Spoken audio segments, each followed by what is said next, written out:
오늘은 우리 모두가 어깨에 지고 살아가는 두 개의 무거운 짐, 피로와 걱정에 대해 이야기해 보려 합니다. 가만히 눈을 감아 봅니다. 숨을 한번 깊게 들이쉬고 내쉬어 봅니다. 당신의 하루는 어땠나요? 어깨는 무겁지 않았나요? 마음속에 쌓인 말들, 혹시 아무도 몰래 꺼내지도 못하고 있진 않나요? 우리는 하루하루를 살아가며 알게 모르게 피로라는 짐을 등에 지고 걱정이라는 그림자를 마음에 품고 살아갑니다.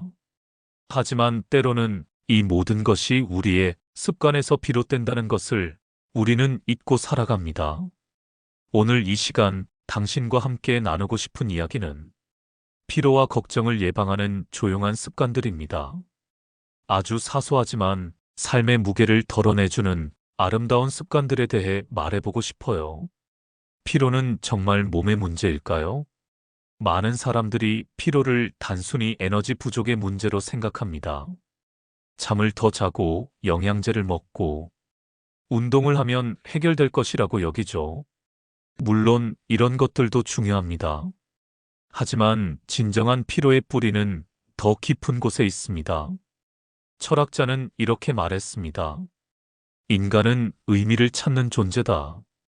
우리가 느끼는 깊은 피로의 많은 부분은 사실 의미의 고갈에서 오는 것입니다. 매일 반복되는 일상 속에서 내가 왜 이 일을 해야 하는지, 이 모든 것이 어떤 의미가 있는지 모르겠을 때 우리는 깊은 피로감을 느끼게 됩니다. 삶은 쉼 없이 해야 할 일들로만 가득 차 있었습니다. 우리는 하루에도 수십 개의 알람에 쫓기고 몇십 번의 통화에 응답하고 수많은 SNS 속 타인의 감정에 끌려다니며 정작 자신의 마음은 안부조차 묻지 못한 채 오늘도 그렇게 하루를 보냅니다. 그런 삶 속에서 피로와 걱정은 마치 그림자처럼 따라다닙니다. 하지만 그 그림자는 의외로 아주 사소한 습관 하나로도 서서히 사라지기도 합니다. 오늘은 당신과 함께 지친 마음을 회복시키는 조용한 습관들에 대해 이야기해 보려 합니다. 세상은 아침부터 너무 빠릅니다. 눈을 뜨자마자 휴대폰을 확인하고 뉴스를 보고 알림에 반응하고 마음은 아직 잠든 채 몸부터 현실로 끌려갑니다. 하지만 진짜 지혜로운 사람들은 아침을 자신에게만 허락된 고요한 시간으로 시작합니다. 잠깐의 스트레칭, 창문을 열고 공기와 눈을 마주하는 일, 차 한 잔을 천천히 우려내는 시간, 그리고 짧은 명상이나 감사의 말 한 줄. 그건 단순한 루틴이 아니라 오늘도 무사히 살아내겠다는 마음속 다짐이자 휴식입니다. 아침을 조용히 여는 사람은 그날의 피로를 미리 예방하고 있는 겁니다. 우리의 에너지는 예상보다 많은 곳에서 새어나갑니다. 스마트폰을 무의미하게 스크롤하는 시간, 부정적인 뉴스에 과도하게 노출되는 시간, 해결할 수 없는 일들에 대해 끊임없이 생각하는 시간들 말이에요. 일주일 동안 자신의 하루를 관찰해 보세요. 어느 순간에 에너지가 급격히 떨어지는지, 어떤 활동 후에 더 피곤해지는지 주의 깊게 살펴보는 것입니다. 에너지를 충전하는 활동과 소모하는 활동을 구분할 수 있게 되면 자연스럽게 전자는 늘리고 후자는 줄이게 됩니다. 하루 중 숨 쉴 틈을 만드는 사람들. 우리는 너무 오래 앉아 있고 너무 오랫동안 머물러 있습니다. 출근 후엔 컴퓨터 앞에, 퇴근 후엔 스마트폰 앞에, 그리고 마음은 늘 어떤 일에 붙들려 있죠. 우리는 하루 종일 숨을 쉬지만 정작 내가 지금 숨 쉬고 있다는 걸 한 번도 자각하지 못한 채 살아갑니다. 하지만 걱정과 피로는 지금 이 순간에 집중하지 못할 때 더 깊어집니다. 그래서 하루에 딱 3번, 단 1분만이라도 조용히 앉아 내 호흡을 바라보는 습관을 가져보세요. 숨이 어떻게 들어오는지, 어떻게 나가는지, 그 단순한 행위 속에서 생각이 멈추고 마음은 지금으로 돌아옵니다.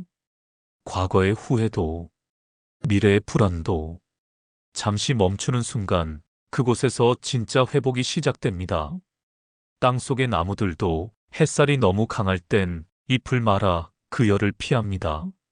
지혜로운 자연은 쉬어야 할 때를 알고 멈추는 법도 압니다. 우리도 그래야 합니다. 일을 하다가 마음이 복잡할 때 그냥 눈을 감고 조용히 있어 보세요. 창밖을 바라보세요. 음악 한 곡을 천천히 들어보세요. 그건 결코 시간 낭비가 아니라 마음의 엔진을 다시 켜는 충전입니다. 이럴 땐 중간 휴식이라는 아주 작은 습관이 우리의 피로를 크게 줄여줍니다. 마음 챙김의 호흡.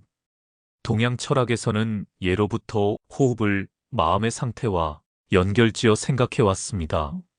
스트레스를 받거나 피로할 때 우리의 호흡은 얕고 빨라집니다. 반대로 호흡을 의식적으로 깊고 느리게 하면 마음도 차분해집니다. 4초 동안 숨을 들이마시고 7초 동안 참았다가 8초 동안 내쉬는 것입니다. 이 간단한 습관만으로도 우리 몸의 부교감신경이 활성화되어 자연스럽게 휴식 모드로 전환됩니다.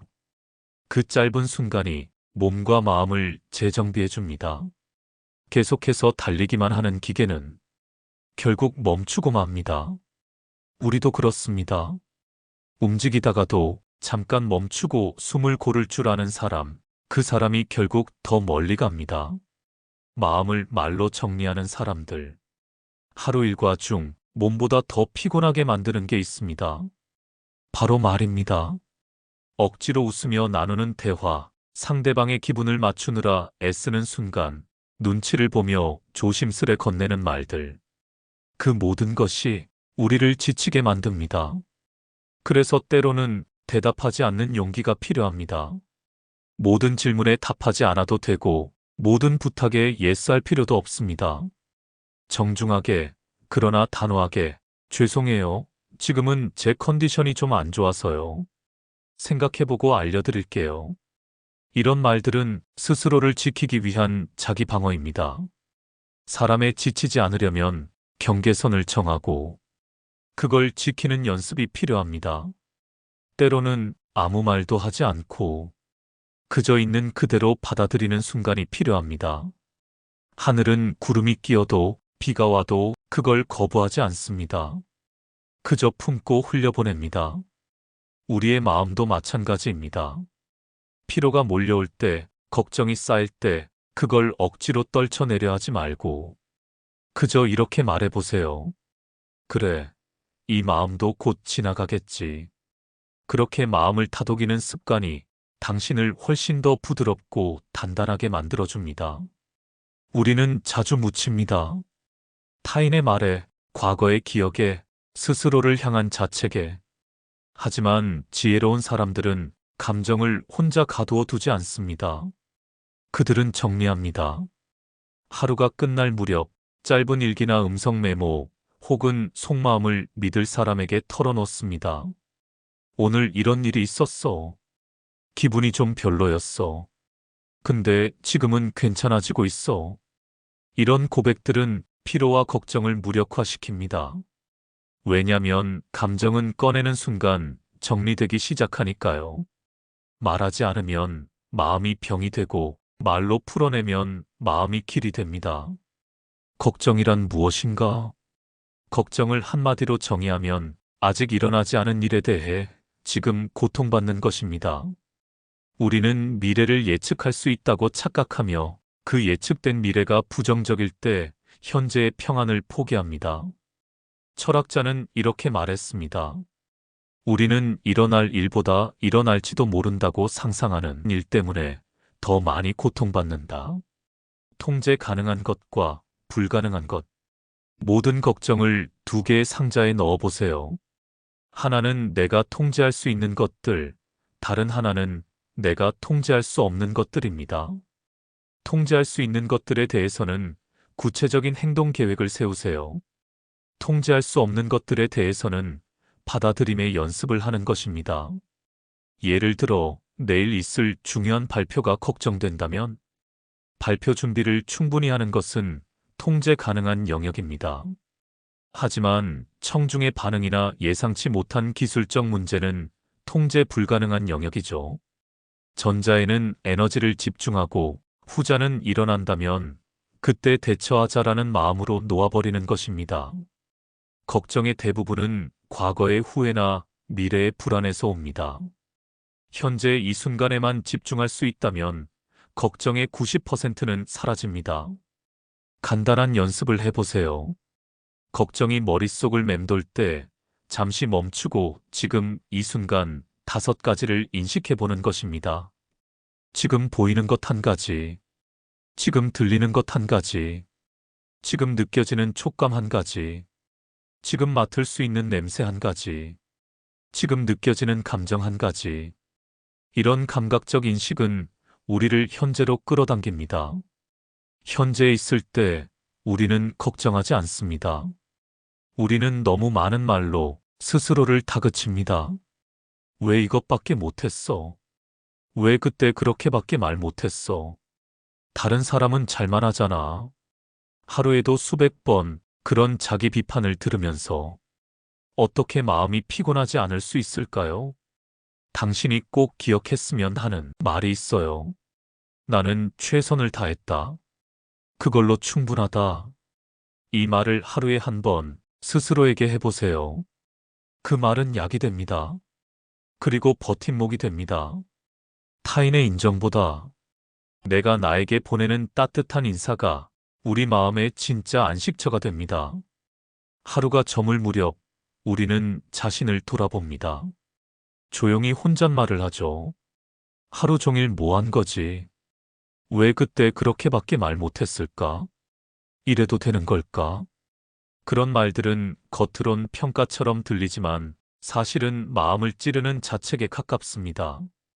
하루의 끝에서 자신에게 따뜻한 편지를 써보세요. 오늘도 고생했어. 완벽하진 않았지만 충분했어. 너는 그렇게 나쁘지 않아. 이 짧은 말들이 누군가의 응원보다 더 깊이 당신을 위로할 겁니다. 누구보다 가까운 내 편이 바로 나 자신이 되어야 합니다. 걱정을 종이에 꺼내는 기술. 생각이 너무 많아 잠들지 못한 밤이 있나요? 우리는 매일 피로를 줄이고 걱정을 덜기 위해 거창한 해결책을 찾습니다. 하지만 진짜 답은 늘 작고 조용한 곳에 있습니다. 조용히 여는 아침, 잠깐 멈춰보는 중간의 시간, 내 마음을 들어주는 말, 그리고 나를 위로하는 짧은 글. 이 모든 습관들은 당신이 당신을 사랑하는 방식입니다. 삶은 어떻게 살아내느냐보다 어떤 마음으로 살아내느냐가 더 중요합니다. 사실 걱정은 머릿속에만 있으면 커지고 종이에 꺼내면 작아집니다. 그저 종이를 꺼내 지금 떠오르는 걱정을 있는 그대로 써보세요. 그리고 이렇게 물어보세요. 이건 내가 지금 당장 해결할 수 있는가? 이 생각은 나를 도와주는가, 망가뜨리는가? 이 2가지 질문으로 생각을 분류하는 습관을 갖는다면 당신의 머릿속은 점점 가벼워질 겁니다. 마음의 정리는 꼭 명상만으로 되는 게 아닙니다. 그저 한 장의 종이로도 우리의 복잡한 생각은 정리될 수 있습니다. 역설적으로 들릴 수 있지만 걱정을 줄이는 가장 좋은 방법 중 하나는 걱정을 정면으로 마주하는 것입니다. 매일 밤 하루 동안 했던 걱정들을 종이에 적어보세요. 그리고 일주일 후, 한 달 후 그 걱정들을 다시 읽어보는 것입니다. 놀랍게도 대부분의 걱정들은 현실화되지 않았거나 생각보다 큰 문제가 아니었음을 발견하게 될 것입니다. 이런 경험이 쌓이면 뇌는 점차 걱정의 무용함을 학습하게 됩니다. 현대 사회는 우리에게 기계처럼 일정하고 지속적인 성과를 요구합니다. 하지만 인간은 기계가 아닙니다. 우리에게는 자연스러운 리듬이 있고 그 리듬을 존중할 때 진정한 건강과 평안을 찾을 수 있습니다. 몸은 마음보다 정직합니다. 피곤할 때는 피곤하다고, 스트레스 받을 때는 긴장한다고 정확히 신호를 보냅니다. 문제는 우리가 이런 신호들을 무시하는데 너무 익숙해졌다는 것입니다. 하루에 몇 번씩 자신의 몸에게 물어보세요. 어깨가 긴장되어 있다면 스트레칭을, 목이 마르다면 물을, 배가 고프다면 건강한 음식을, 졸리다면 잠깐의 휴식을 주는 것입니다. 몸의 신호에 민감하게 반응하는 습관을 기르면 피로와 스트레스가 축적되기 전에 미리 예방할 수 있습니다. 아무리 내향적인 사람이라도 인간은 본질적으로 사회적 존재입니다. 우리의 많은 피로와 걱정은 사실 관계에서 오는 것이기도 하지만 동시에 관계를 통해 치유될 수도 있습니다. 혼자만 끙끙 앓지 마세요. 신뢰할 수 있는 사람과 자신의 감정을 나누는 것만으로도 큰 위로가 됩니다. 중요한 것은 조언을 구하는 것이 아니라 공감을 구하는 것입니다. 이런 일이 있었는데 어떻게 생각해? 보다는 이런 일이 있어서 마음이 힘들어라고 표현해 보세요. 때로는 누군가가 우리의 감정을 알아주고 함께 해주는 것만으로도 마음의 짐이 한결 가벼워집니다. 역설적이게도 자신을 위해 무언가를 할 때보다 남을 위해 무언가를 할 때 더 큰 에너지와 기쁨을 느끼는 경우가 많습니다. 작은 친절부터 시작해 보세요. 베푸는 행위는 우리에게 나는 가치 있는 존재다, 누군가에게 도움이 될 수 있는 사람이다라는 자기 효능감을 선물합니다. 관계가 주는 위로만큼이나 관계에서 오는 스트레스도 상당합니다. 모든 사람을 다 만족시킬 수는 없고 그래서도 안 됩니다. 건강한 경계를 설정하는 것은 이기적인 행동이 아니라 관계를 지속 가능하게 만드는 지혜로운 행동입니다. 무리한 요청에는 정중하지만 단호하게 노라고 말할 수 있어야 합니다. 미안하지만 지금은 어려울 것 같아. 다음에 시간이 될 때 다시 얘기해보자 같은 표현들을 연습해보세요. 우리는 모든 문제를 해결하려고 합니다. 피로도 없애야 하고 걱정도 없애야 하고 모든 것이 완벽해야 한다고 생각합니다. 하지만 인생에서 피로와 걱정을 완전히 제거하는 것은 불가능하며 그래야 할 이유도 없습니다. 때로는 피곤해도 괜찮고 때로는 걱정해도 괜찮습니다. 중요한 것은 그런 상태들에 압도되지 않고 적절히 관리하는 것입니다. 오늘은 피곤하네. 그럴 수 있지 뭐. 요즘 걱정이 많아. 그런 시기가 있을 수 있어. 이런 식으로 자신의 상태를 있는 그대로 인정하고 받아들여 보세요. 저항하지 않고 받아들일 때 오히려 그 감정들은 더 빨리 지나가게 됩니다. 결과에만 집중하면 현재가 괴로워집니다. 언제 피로가 없어질까? 언제 걱정 없이 살 수 있을까? 이런 생각들은 오히려 현재의 불안을 키웁니다. 대신 과정 자체에 집중해 보세요. 오늘 나는 조금이라도 나아지기 위해 노력했다. 어제보다 조금 더 평안한 마음으로 하루를 보냈다. 이런 작은 진전들을 인정하고 축하하는 것입니다. 때로는 너무 심각해지지 말고 웃는 것도 필요합니다. 자신의 걱정이나 실수에 대해서도 유머러스하게 접근할 수 있다면 그것들의 무게는 훨씬 가벼워집니다. 아, 또 쓸데없는 걱정하고 있네. 내 뇌는 정말 걱정 제조기야. 이런 식으로 자신의 패턴을 웃으며 바라보는 연습을 해보세요. 유머는 우리를 상황 속에서 한 발짝 물러서게 합니다. 물러섬은 곧 거리감을 만들고 그 거리감은 감정에 휘둘리지 않는 깨달음의 시야를 열어줍니다. 피로와 걱정은 누군가가 가져다 주는 것이기도 하지만 때로는 내가 나에게 스며들게 허락한 것들이기도 합니다. 하지만 우리는 바꿀 수 있습니다. 내 하루의 리듬을, 내 생각의 방향을, 그리고 나에게 보내는 말의 무게를. 거창한 결심이 아니어도 좋습니다. 단지 아주 작지만 꾸준한 습관 하나가 당신의 삶을 조금씩 가볍게 만들어줄 겁니다. 오늘도 애쓰고 살아낸 당신 충분히 잘하고 있습니다. 그러니 이제는 자신에게 조금 더 다정해져도 괜찮습니다. 오늘 우리가 나눈 습관들은 마법의 해결책이 아닙니다. 하루아침에 모든 피로와 걱정을 없애주는 만능 열쇠도 아니죠. 이것들은 오히려 동행자 같은 존재입니다. 인생이라는 긴 여행길에서 우리와 함께 걸어가며 때로는 지지해주고 때로는 방향을 제시해주는 친구들 말이에요. 중요한 것은 모든 습관을 완벽하게 실천하는 것이 아니라 자신에게 맞는 몇 가지를 선택해서 꾸준히 그리고 자비롭게 연습하는 것입니다. 어떤 날은 잘 될 것이고 어떤 날은 잘 안 될 것입니다. 그것도 괜찮습니다. 완벽한 인생을 만들려고 하지 말고 조금씩 나아지는 인생을 만들어 가세요. 피로와 걱정이 완전히 사라지는 날은 아마 오지 않을 것입니다. 하지만 그것들과 더 지혜롭게 춤추는 법은 배울 수 있습니다. 그것들에 휘둘리지 않고 그것들을 인간다운 감정의 일부로 받아들이면서도 그것들이 우리 삶을 지배하지 못하게 하는 법을 익힐 수 있습니다. 오늘부터 작은 한 걸음을 시작해 보세요. 아주 작은 한 걸음이라도 말이에요. 그 작은 걸음들이 모이고 모여서 언젠가는 우리를 더 평안하고 충만한 곳으로 이끌어 줄 것입니다. 오늘 이 시간이 여러분에게 작은 위로와 희망이 되었기를 바라며 구독과 좋아요로 응원해 주시고 여러분의 이야기도 댓글로 들려주세요. 다음 영상에서 또 만나요. 별책룸이었습니다.